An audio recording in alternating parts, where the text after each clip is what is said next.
So hi everyone and welcome to JK study for civil services. तो आज का जो हमारा टॉपिक है वो रेस्पिरेशन पे है। तो इससे पहले मैं आपको बता दूं कि ये मैं क्रैश कोर्स करा रही हूँ क्लास 4th के लिए। जो क्लास 4 की पोस्ट हैं उनके लिए क्रैश कोर्स है ये। और इसमें मैं आपको एक डिटेल जो है वो तो नहीं पढ़ाऊंगी, बट एक ओवरव्यू, आपको जनरल जो ओवरव्यू है इस टॉपिक का वो बताऊंगी। और इसमें जो इंपॉर्टेंट पॉइंट्स है जो एग्ज़ाम में आ सकते हैं, पूछे जा सकते हैं क्लास 4th में, वो मैं पूरे आपको कवर करवाऊंगी। ठीक है। तो इससे पहले मैंने डाइजेस्टिव सिस्टम का, उसका भी मैंने एक दिया था, एक जनरल ओवरव्यू दिया था। तो आते हैं हम अपने टॉपिक पे। तो सबसे पहले हम इसकी देखते हैं डेफिनेशन क्या है। Inhaling of oxygen and exhaling of carbon dioxide. तो दिखने में ये काफ़ी सिंपल डेफिनेशन दिखती है कि हमें इनहेल करना है ऑक्सीजन और एक्सहेल करना है कार्बन डाइऑक्साइड, लेकिन हमें ये भी इसमें देखना है कि कहाँ कहाँ से जो ऑक्सीजन या कार्बन डाइऑक्साइड है कहाँ से एंटर होता है, किन किन पार्ट्स से, किन किन जो रेस्पिरेटरी सिस्टम है वहाँ से पास होके। तो ये सब चीज़ हम देखेंगे और कैसे होता है ये भी हम देखेंगे। ठीक है। तो सबसे पहले आपको मैं बताऊंगी कि एंट्री जो हम एयर लेते हैं, इनहेल करते हैं, वो उसकी एंट्री कहाँ कहाँ से होती है। ठीक है। वो एक रास्ता मैं आपको बता दूंगी। ठीक है। एक पैसेज आपको फिर समझ में आ जाएगा, प्रोसेस भी। ठीक है। तो सबसे पहले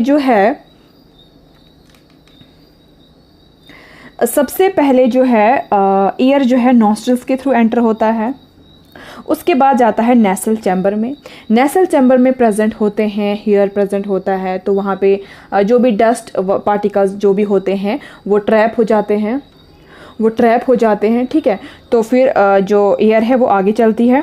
फिर ये आता है फेरिंग्स। फेरिंग्स क्या है? फेरिंग्स मैंने आपको डाइजेस्टिव सिस्टम में भी बताया था। फेरिंग्स के थ्रू जो है खाना एंटर होता है, लेकिन फेरिंग्स एक ऐसा जंक्शन है, एक वाई शेपर्ड ये ट्यूब होती है, जिसमें क्या होता है कि खाना भी एंटर होता है और एयर भी एंटर होती है। ठीक है। फेरिंग्स। उसके बाद आता है लैरिंग्स। जो लैरिंग्स है ये हमारे जो अंदर एक साउंड बॉक्स है, जो साउंड होती है वो यहीं से निकलती है। तो जो एडम्स एप्पल है वो भी इसका नाम है, लैरिंग्स का भी नाम एडम्स एप्पल। ठीक है। ये आप देख सकते हो लैरिंग्स की पोजीशन कहाँ पे है, यहाँ पे। This is लैरिंग्स। ठीक है। अब मैं आपको बताती हूँ कहाँ कहाँ से जाएगा। उसके बाद क्या होता है, एक और चीज़ होती है इसमें, एपिग्लॉटिस। एपिग्लॉटिस का क्या काम होता है कि ये एक किस्म का ढक्कन होता है, मतलब जो हम खाना खाते हैं वो विंड पाइप में ना जाए, इसके लिए वो एक ढक्कन बंद हो जाता है, ताकि वो ईसोफेगस, क्योंकि ईसोफेगस फूड पाइप और जो विंड पाइप है काफ़ी क्लोज होते हैं, साथ साथ होते हैं। क्योंकि अब खाना जो है अगर विंड पाइप में जाएगा तो ये काफ़ी खतरनाक चीज़ है। तो ये जो एपिग्लॉटिस एक किस्म का ढक्कन बंद हो जाता है इसका, तो ताकि जो ये है खाना वगैरह जो भी है फूड पार्टिकल्स एंटर ना हो। ठीक है। उसके बाद ये आप ट्यूब देख रहे हो, इसको बोलते हैं ट्रैकिया। और ये जो काफ़ी सॉलिड होती है, इस ट्यूबुलर फॉर्म में होती है। उसके बाद आते हैं ये, इनको बोलते हैं ब्रोंकाई। ये जो आप देख रहे हो, ये जो इस तरह से ब्रांचेस हैं, इनको कहते हैं ब्रोंकाई। और इसके बाद फिर दोबारा से आगे इसके ब्रांचेस बनते हैं। ठीक है। फर्दर ब्रांचेस बनते हैं, उनको बोलते हैं ब्रोंक्यूल्स एंड ब्रोंकाई। ठीक है। आगे ब्रांच बनती है। तो फिर फर्दर जो है ये जो ब्रोंकाइल्स है ये फर्दर आगे एक नेटवर्क बनाती है, एक बिल्कुल वो ना एक जाल जैसा बिछाती है इनका, ब्रोंकाइल्स का, काफ़ी छोटी छोटी। तो फिर लास्ट में फाइनली क्या आपको दिखाई देंगे, ये एल्वियोलाई। ये आपको लास्ट में नजर आएंगे। काफ़ी छोटे होते हैं, माइन्यूट होते हैं, मान लो बहुत सारे ऐसे फैले होते हैं। फिर लास्ट में अगर आप देखोगे एंड पॉइंट पे आपको ये नजर आएंगे एल्वियोलाई। तो यही वो जगह है जहाँ पे गैसेस एक्सचेंज होता है, कार्बन डाइऑक्साइड एंड ऑक्सीजन का एक्सचेंज होता है। वो कैसे होता है तो वो हम अभी बताएंगे। ठीक है।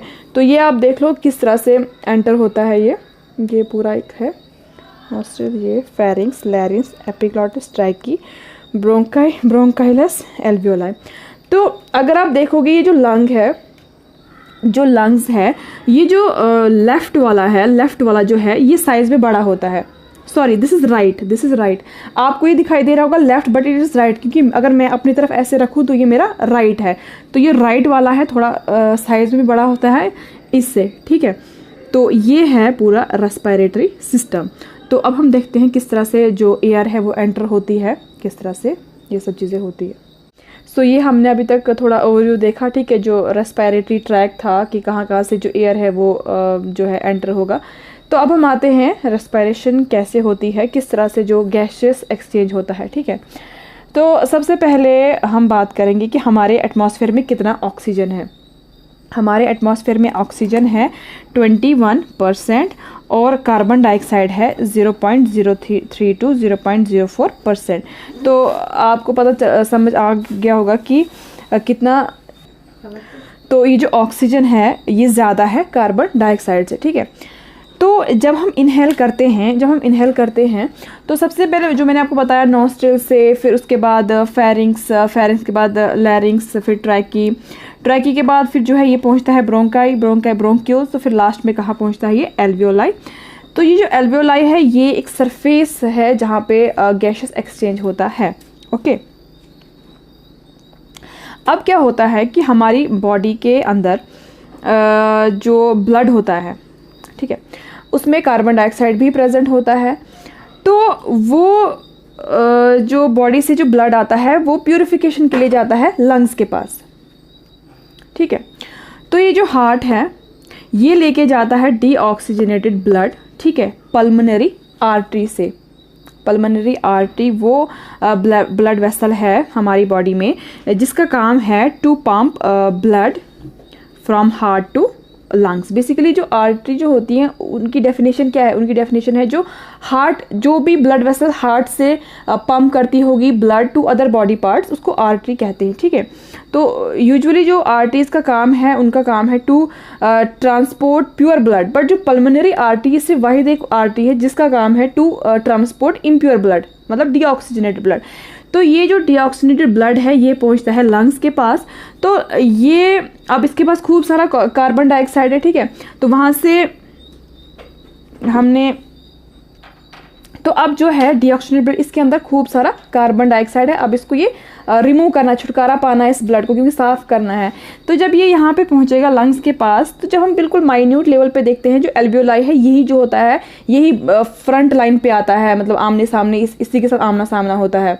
तो लंग्स में जो एल्वियोलाई है, तो ये जो एल्वियोलाई है ये इसको दे देता है ऑक्सीजन, तो खुद लेता है कार्बन डाइऑक्साइड। तो काफ़ी हाई लेवल का इनका इम्पोर्ट एक्सपोर्ट होता है। तो अब इसने क्या लिया, इसने बहुत सारा इसने कार्बन डाइऑक्साइड लिया और इसको ऑक्सीजन दे दिया। तो ये जो ऑक्सीजनेटेड ब्लड है ये फिर कहाँ आएगा, हार्ट की तरफ। अब कौन सी इसमें ब्लड वेसल कैरी करेगी, पल्मोनरी वेन। मैं लिख लेती हूँ यहाँ पे पल्मोनरी वेन, तो यहाँ से कर रही है पल्मोनरी आर्टरी। ठीक है, अब मैं आपको बताती हूँ वेन की क्या। वेन वो होती है हमारी बॉडी में ब्लड वेसल जिसका काम होता है to transport blood from other body parts to heart. ठीक है, तो वो ये काम कर रही है, लेकिन ले क्या रही है, प्योर ब्लड, ऑक्सीजनेटेड ब्लड। तो यूजुअली जो वेन्स के ट्रांसपोर्ट करती हैं वो हम सेपरेट सर्कुलेटरी सिस्टम में पढ़ेंगे। तो वेन्स करती हैं impure blood, deoxygenated blood carry. But यहाँ पे ऐसा कुछ मशीनरी इस तरह से है कि यहाँ पे जो वेन है इसने यहाँ पे क्या लाया है, ऑक्सीजनेटेड ब्लड।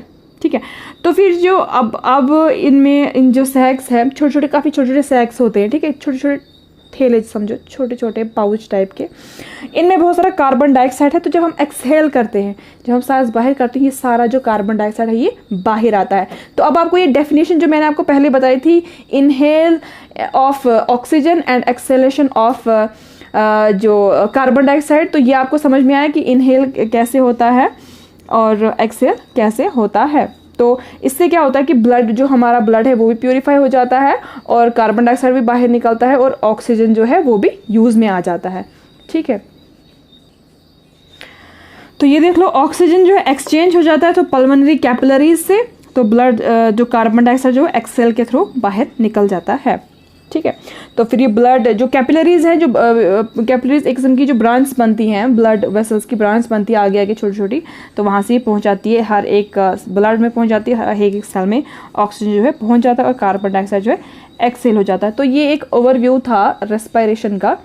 तो अब हम देखते हैं कुछ इंपॉर्टेंट क्वेश्चन जो पूछे जा सकते हैं इसके रिलेटेड, तो वो मैं अभी आपको बताती हूँ। ठीक है, यहाँ तक हो गया। अब मैं आपको बताती हूँ कुछ इम्पॉर्टेंट क्वेश्चंस मैं आपको बताती हूँ ऑब्जेक्टिव टाइप्स के जो पूछे जा सकते हैं इसमें। तो बाकी आप खुद भी मेहनत करना क्वेश्चंस ढूंढने की। तो सबसे पहले जो हमारे जो आरबीसीज होते हैं, मैमल्स में जो आरबीसीज होते हैं उनके अंदर न्यूक्लियस प्रेजेंट नहीं होता है। दैट मीन्स उनके अंदर माइटोकॉन्ड्रिया भी प्रेजेंट नहीं होता है। तो दैट मीन्स कि वो ऑक्सीजन यूज़ नहीं करेंगे, तो उनके अंदर जो रेस्पिरेशन होती है वो एनारोबिक होती है, वो होती है एनारोबिक। ठीक है, तो ये चीज़ आपको याद रखनी है।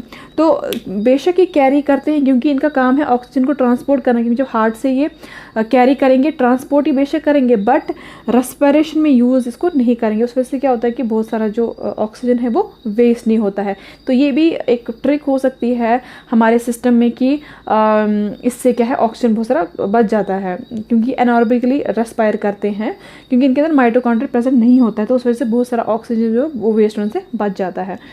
तो इस तरह से चीज़ें होती हैं। तो उसके बाद स्पाइरिकल्स क्या हुए, ये स्पाइरिकल्स क्या हुए, तो ये जो होता है कॉकरोच होता है, उसके बॉडी के साइड पे प्रेजेंट होते हैं छोटे छोटे पोर्स जो कि एनालॉगस हैं। एनालॉगस का मतलब होता है जिसका फंक्शन एक, बेशक वो स्ट्रक्चर में एक जैसे ना हो, बट फंक्शनली वो एक जैसे होते हैं। ठीक है, जैसे ये किसके एनालॉगस है, spiracles are analogous to nostrils. जो हमारे जो नाक होते हैं, इनके पोर्स होते हैं, तो उससे मिलता है, क्योंकि वहाँ से जो है एयर एंटर होता है। तो क्वेश्चन पूछा जा सकता है कि कॉकरोच में जो स्पाइरिकल्स है ये किसके एनालॉगस है। ठीक है, एनालॉगस का मतलब शक्ल से तो सेम नहीं, बट फंक्शन से वो एक जैसे हैं, तो नॉस्ट्रिल्स। उसके बाद है थर्ड जो लैरिंगियल प्रोमिनेंस है, इसको कहते हैं एडमस एप्पल। इसको कहते हैं एडमस एप्पल। तो मैंने कहा आपको कि एडमस एप्पल क्या है, जहाँ पे साउंड बॉक्स जिसको भी कहते हैं, जहाँ से साउंड प्रोड्यूस होती है, उसको कहते हैं लैरिंगल प्रोमिनेंस, भी इसका दूसरा नाम है। ठीक है, तो ये चीज़ आप याद रखते हैं ना। फिर है एल्वियोलाई। मैंने आपको बताया कि लंग्स में क्योंकि बहुत ज़्यादा कार्बन डाइऑक्साइड और ऑक्सीजन को एक्सचेंज होना होता है, तो उस वजह से जो नंबर ऑफ एल्वियोलाई है, ये जो एल्वियोलाई है, ये जो ग्रेव्स जैसे आपको दिखाई दे रहे हैं, ये भी बहुत ज़्यादा होंगे तब जाके, क्योंकि बहुत ज़्यादा इम्पोर्ट एक्सपोर्ट होता है। तो आप देख लो कितने ही ये 500 मिलियन है, ये बहुत ज़्यादा है ये। ठीक है, फिर ये एपिग्लॉटिस क्या होता है, ये एक किस्म का एक ढक्कन समझ लो आप कि ट्रैकिया पे जो है ये ढक्कन है, ताकि इसमें जब हम खाना खाएं तो वो वहाँ से मैंने आपको पहले बता दिया था एपिग्लॉटिस का कवरिंग। उसके बाद जब ओके ये हो गया। उसके बाद जब इंस्पिरेशन होता है, इंस्पिरेशन, तो जब हम इनहेल करते हैं तब क्या होता है, जो ये डायाफ्राम है, डायाफ्राम क्या हुआ, डायाफ्राम जो ये है लंग्स है, ये लंग्स ऐसा नहीं है, मतलब एक किस्म का ये बैठा होता है, समझो एक किस्म का। अगर हम लंग्स रखते हैं, लंग्स देखा होगा आपने जो एनिमल्स पे, तो जिसका बेस पे जो मसल होता है उसको बोलते हैं डायफ्राम। तो जब हम जो इनहेल करते हैं तब क्या होता है, उस टाइम डायफ्राम की क्या पोजीशन होती है, उस टाइम ये कंट्रैक्ट होता है और ये फ्लैटन होता है। तो ये भी पूछा जा सकता है एग्जाम में कि उस टाइम पे क्या होता है इंस्पिरेशन में, तो उस टाइम होता है कॉन्ट्रैक्ट हो जाता है और फ्लैट हो जाता है। ठीक है, उसके बाद जो आरबीसी है, ये कितना % कार्बन डाइऑक्साइड कैरी करते हैं, ये करते हैं 20 to 25% कार्बन डाइऑक्साइड कैरी। तो ये हो गया रेस्पिरेशन का। तो अब आप लोग बोलोगे कि ये मैम आपने डिटेल में नहीं पढ़ाया, तो ये डिटेल लेक्चर नहीं था, तो ये एक समझो आप क्रैश कोर्स था। ठीक है, जिसमें मैंने एक ओवरव्यू दिया रेस्पिरेशन का, जिसमें मैंने जो इम्पोर्टेंट पॉइंट्स थे, जो बेसिक एक समझो आप बेसिक रेस्पिरेशन क्या होता है वो समझाया, और जो इसमें इम्पोर्टेंट पॉइंट्स थे वो मैंने आपको बता दिए। ठीक है, सो थैंक्स फॉर वॉचिंग।